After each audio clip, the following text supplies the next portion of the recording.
Olá pessoal, sejam bem-vindos a mais um bate-papo aqui no nosso canal do Sociedade Chesterton Brasil, né? E hoje, esse vídeo tem um nome um pouco curioso, né? Mercado Financeiro da Verdade.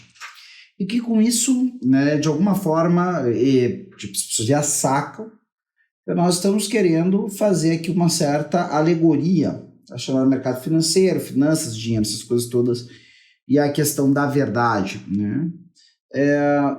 Mais de uma vez a gente já comentou que o Chesterton se considerava como alguém comprometido ao serviço da verdade pelo bem do seu país, da sua comunidade, do seu tempo, né? Considerava isso bastante importante. E talvez algumas pessoas queiram reduzir muitas vezes, né, aquilo que se tem que fazer da vida ou a atuação na vida dos outros há uma questão, né, de garantir que a verdade impere, garantir que as pessoas pensem o verdadeiro, afirmem aquilo que não é falso, afirmem que é verdadeiro, né, acerca de cada coisa, né? E perfeito, isso aí é um ponto de partida fundamental para mim, isso é um fundamento, temos que partir de ideias verdadeiras, tá? Temos que partir de conceitos verdadeiros. Porém, é evidente que isso não reduz, né, tudo o que um ser humano precisa. Pouco adianta uma pessoa ser versada amplamente, né, em como cuidar da própria saúde ou como ter uma alimentação saudável.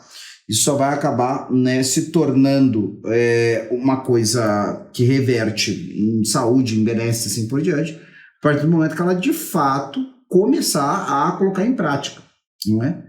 Então, se isso não acontece, né, bom, ela vai ter um excelente conhecimento, talvez ela ajude outras pessoas que pediram orientação, mas ela não vai ter a saúde que vem de boas práticas alimentares, físicas, assim por diante, certo? E é, inclusive, possível, né, que sem conceituar as coisas, ela esteja envolvida, né, num tal ritmo, né, em hábitos alimentares culturais, a própria cultura dela proporciona aquilo para ela, que ela naturalmente acabe se beneficiando mesmo sem saber que aquilo vem da comida, da bebida, ou mesmo das práticas, né, físicas, sei lá, né? Por exemplo, um país que tem cultura, coisa do esporte, esporte é importante, então as pessoas desde pequenos se exercitam e assim por diante.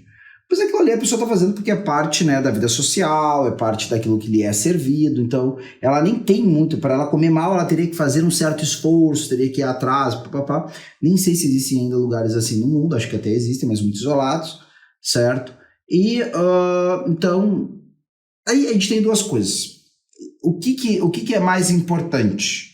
A pessoa ter isso sem saber ou saber sem ter, tá? Acho que de maneira muito prática a gente pode dizer que é mais urgente, né? É útil com mais urgência, né, o caso da pessoa que vive aquilo ali, porém sem saber.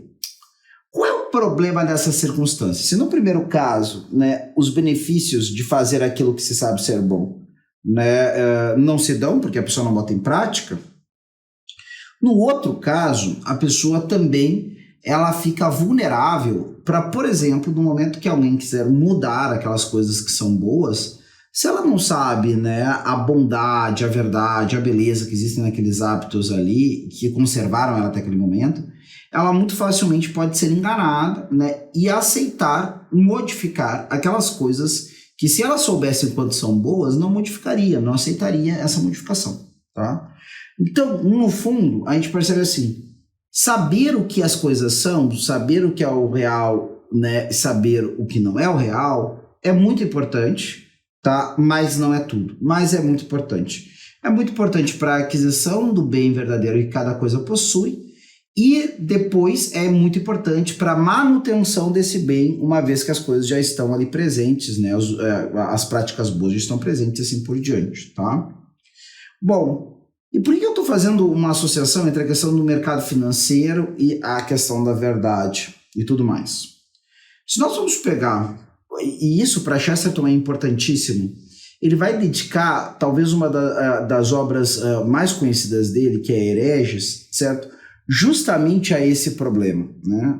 O problema das pessoas hoje dizerem, e eu achei muito interessante, tem uma frase, né, dentro do primeiro capítulo de Hereges, que ele ali atribui a Bernard Shaw, que o padrão é ouro, o nosso padrão ouro é não termos padrão ouro, tá? A maioria das pessoas sabe que é padrão ouro, né? Mas o que é para quem está conhecendo agora o termo? O padrão ouro é um período, tá? Ou ele é uma forma, né? Houve um período que se fez dessa maneira, mas é o seguinte: existe o consenso entre as nações que comerciam de que há um valor, né? É um valor cambiável, trocável, né? Por riquezas, produtos assim por diante, né? Os metais preciosos, sobretudo o ouro, tá?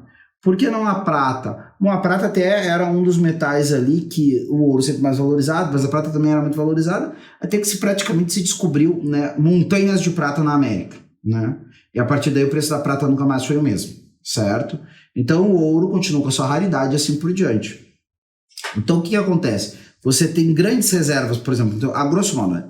Você tem uma grande reserva de ouro no seu país, seu estado tem uma grande reserva de ouro, as instituições financeiras agremiadas juntas têm uma grande reserva de ouro. E eu, para não andar com quilos de ouro por aí, porque ouro é uma coisa pesada, né? Você até repare naqueles filmes, às vezes, que vão que aí que o cara roube. O cara vai encher uma... Eu conversava aqui, né, com o pessoal da nossa equipe de apoio, né, sobre a coisa de como é ridícula a ideia de que alguém vai encher, né, uma mala de academia, certo? Uma mala de viagem de lingotes de ouro, cada um deles pesando praticamente meio quilo, 1 quilo mesmo, e o sujeito vai sair correndo com aquilo ali, né? O cara tá com, sei lá, 600 quilos da paleta, não tem como, né? Então, absurdo. O máximo até de construção, assim, o máximo que dá pra fazer, e o cara ia sair bem dali, é pegar, sei lá, cada um pegar uns 2, 3 lingotes ali, enfiar cada um no bolso, e o cara ainda ter suas dificuldades.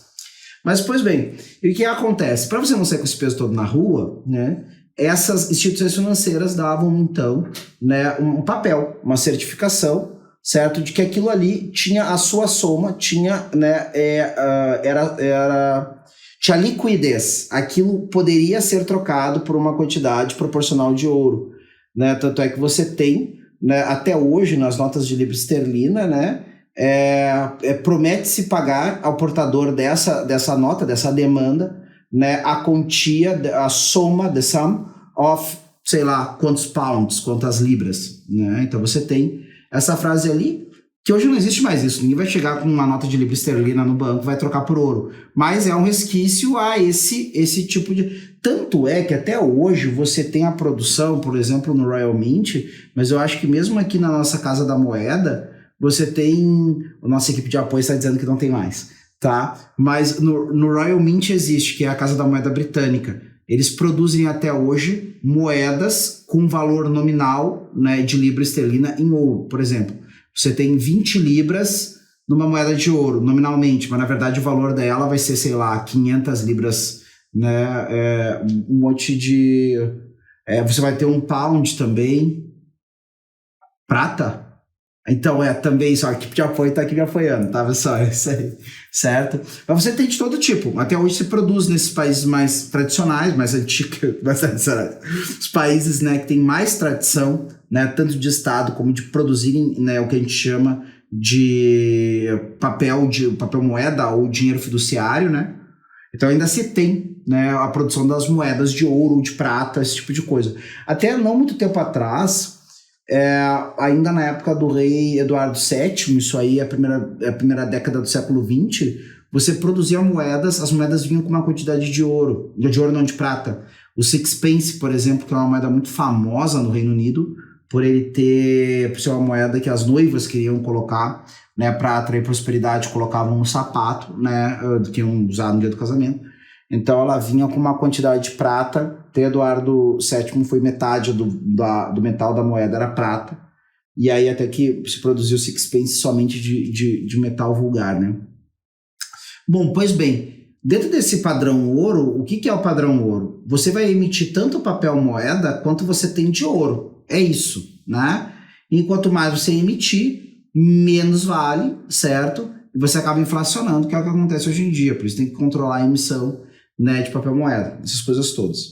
Mas o que interessa nessa história toda, né? Existe um padrão ouro, né, para emissão dessas notas, né? A grande questão é o seguinte: as nossas ideias precisam ter fundos, é que nem um cheque, né? É como se as palavras ou como se as ideias, né, possuíssem também um padrão ouro, né? Elas possuem um lastro. O que é quando uma ideia simplesmente é um artifício de retórica? Quando uma ideia é unicamente um artifício de retórica, é como se eu estivesse largando por aí um cheque sem fundo, ou como se eu estivesse produzindo um papel moeda com pouco ou quase nenhum valor, como aconteceu, né, na Alemanha, né, quando houve as grandes crises econômicas, do cara ter que sair com um carrinho de supermercado, né, cheio de notas, e conseguir com isso trazer, sei lá, poucos itens. Ou acredito também que na Venezuela, há não muito tempo, também teve uma situação também semelhante, e outras coisas desse tipo. E o problema do Chesterton é justamente dizer ali, o problema que ele está querendo resolver, é justamente dizer ali em Herege é o seguinte, cara, as nossas ideias, né, as nossas proposições, elas estão vazias, elas estão desprovidas de um padrão ouro, certo? Não existe ninguém que se responsabilize por esse cheque ou por esse papel moeda que eu estou jogando no mercado. Eu simplesmente largo aquilo para as pessoas, certo? E quando as pessoas vão lá descontar o cheque ou quando elas vão tentar passar o dinheiro que foi dado a elas simplesmente batem com a porta, né? Dão com a porta na cara delas porque aquilo ali é algo falso, certo? Então, assim, e a grande pergunta é o seguinte, de que vale, né, ficar fomentando, falando e tudo mais, né, ideias e mais ideias, né, se nós não temos, né, como conectar essas ideias, né, à realidade, né, à estrutura do real, a algo fora da nossa cabeça, tá? Então, e aí é uma coisa muito clara. Se por um lado a gente não resolve a velha história, né, dinheiro não traz felicidade, certo? Nós precisamos, né, de diversos elementos materiais para poder então, né, lastrear, para poder então colocar o pavimento, o chão na nossa prática, né, de vida. Ou seja, eu preciso de recursos materiais para sustentar, né, a minha vida intelectual, a minha vida espiritual. Eu sou alguém que tem o corpo, que precisa comer, precisa vestir, precisa morar e assim por diante, certo? Se eu não tenho como aceder a esses bens, né, esses bens úteis, a minha dedicação aos bens valiosos, ou seja, as coisas que têm valor em si mesmo, né, como a vida humana, ou a verdade, ou a beleza, né? Por exemplo, um quadro. Nós olhamos um quadro, ele não precisa fazer nada por nós, nem tornar-nos mais rápidos, nem facilitar algum trabalho braçal que fazemos. Só o fato dele ser belo já cumpre a missão que ele tem, certo? Só que o problema é que, bom, se eu tiver com graves problemas, né, materiais, vai ser muito mais difícil eu fruir, né, essa vida do espírito. Então, é muito necessário que aquelas pessoas, né, que emitem, né, os mecanismos que podem ser múltiplos de troca desses bens, e sempre lembrando, né, o dinheiro, seja ele virtual, seja ele material, ele é sempre uma abstração. Você não faz nada de útil com uma... Aliás, não tem um pedaço de papel mais inútil do que dinheiro, certo? Ele é útil para trocar por outras coisas que você vai usar. Agora ele não serve para você desenhar, ele não serve para você fazer uma lista de compras, ele não serve para você escrever um memorando, certo? O Silvio Santos fazia muitos aviõezinhos, né? Com esse papel, descobriu a utilidade para além de trocar por alguma coisa. Mas assim, é algo, né, que não serve para nada, ele serve para trocar por outros bens. Então eu preciso que haja atrás disso esses bens que realmente são importantes, alimento, roupa, essas coisas todas, certo? Então, as coisas não dão nas árvores, né? Pelo menos as riquezas não dão nas árvores. As pessoas precisam trabalhar, mudar e fazer as coisas dessa forma, certo? Dinheiro não dá em árvore, justamente porque aquilo que a gente quer comprar com dinheiro é o que está dando nas árvores, é o que está dando nas plantações, e isso envolve trabalho humano, tá? Da mesma forma, a gente tem diante de nós a necessidade de que as ideias encontrem lastro na estrutura da realidade. Esse é o grande negócio. E nós não nos preocuparmos que eles tenham, que haja um fundamento dentro da estrutura da realidade para isso, certo? Acaba mostrando um nível de artificialidade que nós vivemos. Ou pior, né? O nível, né, de... podemos chamar assim de, sei lá, leviandade, né? De de realmente uma vida leviana, uma vida pouco consequente, né? Uma vida supérflua, uma vida superficial, né? Ou seja, onde nós reduzimos todas as nossas, né, verdadeiras preocupações, né, a aquelas coisas que dão prazer, ou então que dão conta das nossas necessidades mais materiais, né? E as ideias acabam sendo simplesmente uma espécie de, né, mascar chiclete mental, né, mandar saliva para o estômago sem, né, realmente deglutir coisa alguma, tá? E com isso, né, nós vamos tocando, e o pior, né, nós tocamos adiante a vida, porém, como existe um certo sentimento romântico em torno das ideias, porque algumas pessoas acabam se sentem de alguma forma, e isso faz sentido, porque o ser humano, ele precisa fazer uma experiência, né, de estar em contato com algo que ele acredite verdadeiro, certo? As pessoas, via de regra, vão entrar em questões infinitas, discussões infinitas. A gente percebe isso principalmente dentro, né, das questiúnculas políticas do nosso tempo, certo? Só gastar tanta saliva com política já mostra que as pessoas entendem pouco o que realmente pode resolver, né, a médio e longo prazo os nossos problemas, ao qual a política é um dos últimos desdobramentos, né, de problemas muito anteriores, tá? E nunca vão chegar a uma resolução, porque no fundo, elas, para muitas das ideias que elas possuem, não existe lastro no mundo real. Ou as ideias são incompletas, ou são mesmo falsas, tá? E como as pessoas só estão preocupadas, né, em jogar para fora, né, as suas impressões, e sobretudo serem consideradas inteligentes ou sábias pelas impressões que possuem, elas muitas vezes não têm a preocupação de fato serem sábias, porque afinal de contas, qual é o lastro, qual é o critério da sabedoria, né? Muitas vezes isso fica, né, a ideia de que cada um tem a sua verdade. Agora, se a gente vai fazer uma conversão com aquilo que acontece no mundo financeiro, essa ideia de que cada um tem a sua verdade acaba no primeiro momento, né? Porque se eu chego lá, né, e já deram esse exemplo em outros lugares, mas se eu tenho 4 mil reais na minha conta e eu chego lá e vejo na minha conta 400 reais e o meu gerente de banco disser para mim que aquilo ali bom, tu tem a tua verdade, eu tenho a minha verdade, a tua verdade tinha 4 mil reais, a verdade do banco que tem 400, ninguém vai aceitar uma coisa dessas, certo? E aí as pessoas vão dizer, Rodrigo, o exemplo não se aplica. Olha, para muitas ideias se aplica sim. Eu diria para as ideias mais importantes se aplica com certeza.